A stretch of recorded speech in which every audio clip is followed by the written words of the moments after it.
Hello friends, my name is Monica and welcome back to my channel एमपीआरडू classes. जैसा आपने thumbnail में देख ही लिया है, आज हम मध्य प्रदेश उच्च न्यायालय जबलपुर मीन्स मध्य प्रदेश के हाई कोर्ट जबलपुर में निकली हुई वैकेंसीज़ के बारे में डिस्कस करने वाले हैं, वो भी ब्रीफ में कि आप इसके लिए एलिजिबल हैं, इसके लिए क्या क्या क्राइटेरिया मांगा गया, ये किस पोस्ट के लिए है, इसकी ये फॉर्म कब से स्टार्ट होने वाला है, कब ख़त्म होंगे, लास्ट डेट क्या होगी, हम इन सबको ब्रीफ में डिस्कस करेंगे, इसलिए अपने साथ लास्ट तक बने रहिएगा।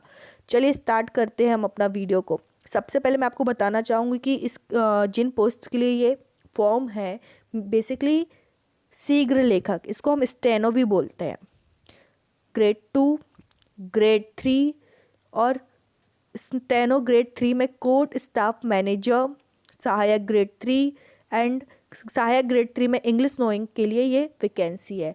अगर हम बात करते हैं ये फॉर्म्स कब से फिल होंगे, तो ये आपके फिल होने वाले हैं 30/11/2021, मतलब 30 नवंबर से 30 दिसंबर तक ये फॉर्म्स भरे जाएंगे।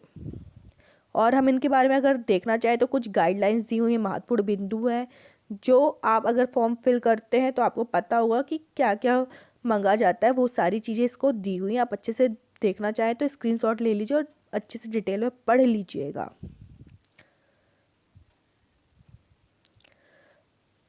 अब हम बात करते हैं इन पदों की संख्या कितनी है। अगर हम स्टेनो के ग्रेड 2 की बात करते हैं तो 108 पद है। स्टेनो के ग्रेड 3 की बात करें तो 205 पद है। ग्रेड 3 में हम कोर्ट मैनेजर स्टाफ की बात करते हैं तो 11 पद है। सहायक ग्रेड 3 की बात करते हैं तो 910 पद है। इंग्लिश नोइंग की बात करें तो 21 पद है। टोटल होते हैं आपके 1255 पद। और इसमें आपको अमाउंट भी दिया है कि आपकी सैलरी कितने जाने वाली है। 7वें वेतनमान के अनुसार 28,700 मिनिमम आपको मिलेगा ही मिलेगा।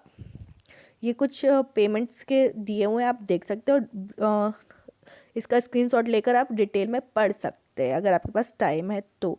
और ये किस तरह से पद है कैटेगरी वाइज, किसके लिए कितने पद है ये है। जैसे कि हम स्टेनो ग्रेड 2 की बात करें तो 49 पद है। यूआर के लिए, ओबीसी के लिए 15 पद है, एससी के लिए 17, एसटी के लिए 27, ऐसे मिलाकर टोटल 108 पद होते हैं। आप इसका भी स्क्रीनशॉट ले सकते हैं चाहे तो, नहीं तो आप लोग बाद में पीडीएफ डाउनलोड कर लीजिएगा।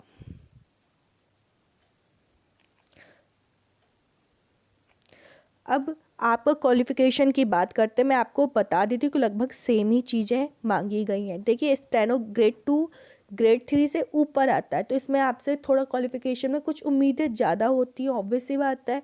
तो इसमें ग्रेजुएशन आपको किसी भी यूनिवर्सिटी से होना कंपलसरी है, आपका सीपीसीटी क्लियर होना कंपलसरी है।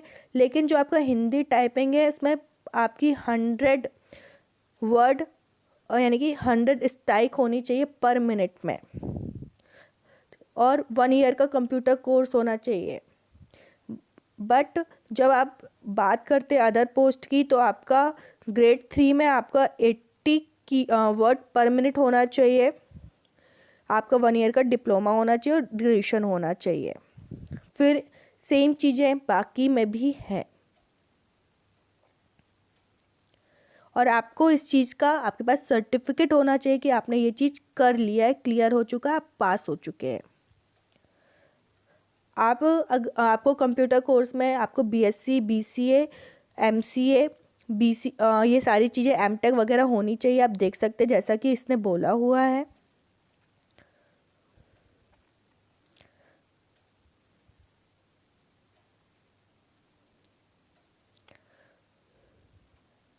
इसमें कुछ नियम्स दिए हुए हैं जो आपके लिए पढ़ना ज़रूरी है भी और नहीं भी है, कि आप लोग जब अपना एग्ज़ाम फॉर्म भरेंगे तो ऑब्वियस सी बात है कि आप लोग बहुत ध्यान देकर ही भरेंगे, इसलिए इसमें गाइडलाइंस भी दी हुई है। अब इसमें हम बात कर लेते हैं एज लिमिट की। तो जो जनरल कैटेगरी के पुरुष हैं उनके लिए एज लिमिट है 40 वर्ष, लेकिन जब हम बात करते हैं एससी, एसटी, ओबीसी या महिलाओं की तो उनकी एज लिमिट है मैक्सिमम 45 ईयर्स। और अगर हम एग्ज़ाम फॉर्म की फ़ीस के बारे में बात करते हैं तो जनरल के लिए टोटल अमाउंट है 777 रुपये 2 पैसा, और जब OBC SC ST की बात करते हैं तो उनके लिए 577 रुपये 2 पैसे।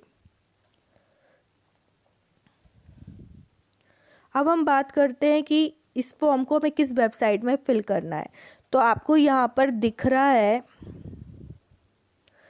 www.mpsc.gov.in।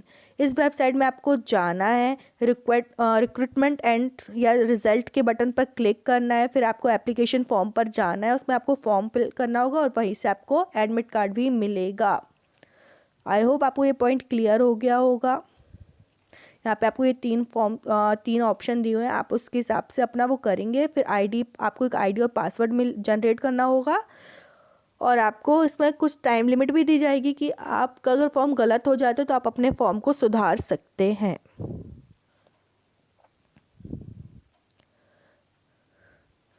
फिर आपकी जो एग्ज़ाम होंगे उसमें 2 पेपर होंगे, एक होगा प्री, एक होगा मेंस। प्री में आपको आपका जो फॉर्म होगा, आपका एडमिट कार्ड होगा, आपको कुछ दिनों पहले 10 से 15 दिन पहले आपको नेट में मिल जाएगा। आप उसको डाउनलोड करके इसमें फ़ोटोग्राफ वगैरह लगाकर आप फॉर्म निकाल सकते हैं। आपका एग्ज़ाम में जो चीज़ें आनी है प्री में, आपको में GK GS plus MP GK include होगा, वो 30 मार्क्स का होगा। मैथ्स प्लस रीजनिंग 20 मार्क्स की होगी।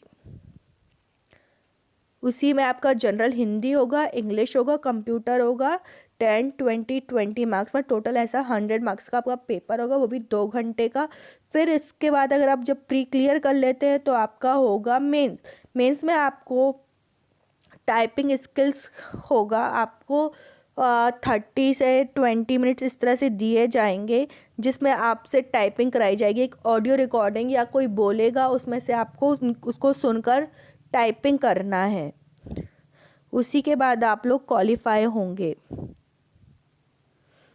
ये आपकी मुख्य परीक्षा की डिटेल ये देख लीजिए। स्टेनो उसके लिए आपका ये सब्जेक्ट दिया हुआ है। टोटल 35 मिनट्स मिलेंगे। असिस्टेंट ग्रेड 3 के लिए 20 मिनट्स और असिस्टेंट ग्रेड 3 इंग्लिश नोइंग के लिए आपको 35 मिनट्स मिलेंगे। हिंदी टाइपिंग होगी आपकी यहाँ पर। और जो आपका ग्रेड 3 इंग्लिश नोइंग, उसमें इंग्लिश स्टेनोग्राफी डायरेक्शन होगा।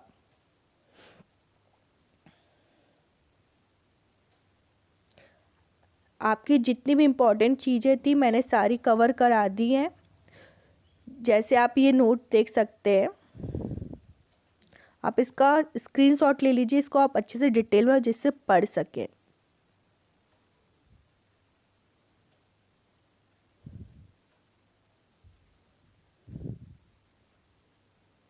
आई होप आपने इसका स्क्रीनशॉट ले लिया होगा। हमने सारी इम्पोर्टेंट बातें कवर कर ली है। अगर आपको ये वीडियो पसंद आता है और आपके लिए हेल्पफुल है तो प्लीज़ इस वीडियो को लाइक एंड शेयर करें। और अभी तक चैनल आपने सब्सक्राइब नहीं किया है तो प्लीज़ चैनल को सब्सक्राइब करना ना भूलें। Thank you so much.